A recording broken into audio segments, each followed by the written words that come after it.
மகதலா மரியா சீடரிடம் சென்று நான் ஆண்டவரை கண்டேன் என்றார். தம்மிடம் இயேசு கூறியவற்றையும் அவர்களிடம் சொன்னார்.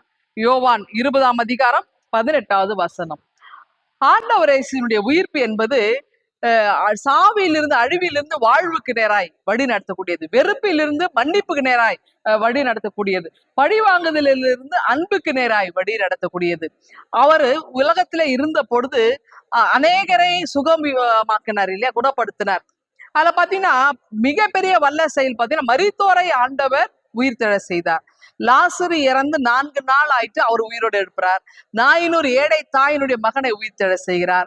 அது மட்டும் இல்ல, 12 வயது நிரம்பிய ஒரு பிள்ளை குழந்தை தலித்தாக்குமே என்று சொல்லி கையை பிடித்து ஆண்டவர் தூக்கினார். இப்படி பல நிலைகளில ஆண்டவர் உயிர்த்தெழ செய்ய. அப்போ அந்த உயிர்த்தெழுதலுக்கும் இயேசு உயிர்த்தெழுதுக்கும் என்ன வித்தியாசம் அப்படின்னா, அவர்களெல்லாம் ஆண்டவர் உயிரோடு எழுப்பினார், அவர்கள் உயிர் பெற்றார்கள், உலகத்துல வாழ்ந்தார்கள், மீண்டும் மரித்தார்கள். ஆனால் இயேசு அப்படி அல்ல, மரித்தார், உயிர்த்தெழுதார், சதா காலங்களிலும் நம்மோடு என்றென்றும் வாழ்ந்திருக்கும்படி ஆண்டவர் எப்பொழுதுமே இருக்கிறார். மரணத்தை வென்ற மாவீரர் ஆகிய இயேசு கிறிஸ்து நமக்கு எப்பொழுதும் நம்மோடு உடன் இருந்து நம்மை வழி நடத்துகிறவராக இருக்கிறார். நம்மை அழிவில் இருந்து வாழ்வுக்கு நேராய் வழி நடத்துகிற ஆண்டவர் இந்த நாளிலே உங்களை வழி நடத்துவாராக. இந்த சிந்தனையோடு இந்த நாளை துவங்குங்கள். ஆண்டவர் உங்களை ஆசீர்வதிப்பாராக. ஆமேன். என் நல்ல ஆண்டவரே, வாழ்வு தரக்கூடியவர் நீர், எங்களை உயிர்ப்பிக்கிறவர் நீர், தொடர்ந்து எங்களை வழி நடத்தும் இயேசுவிலே வேண்டிக் கொள்கிறோம் எங்கள் அன்பின் கடவுளே. ஆமேன்.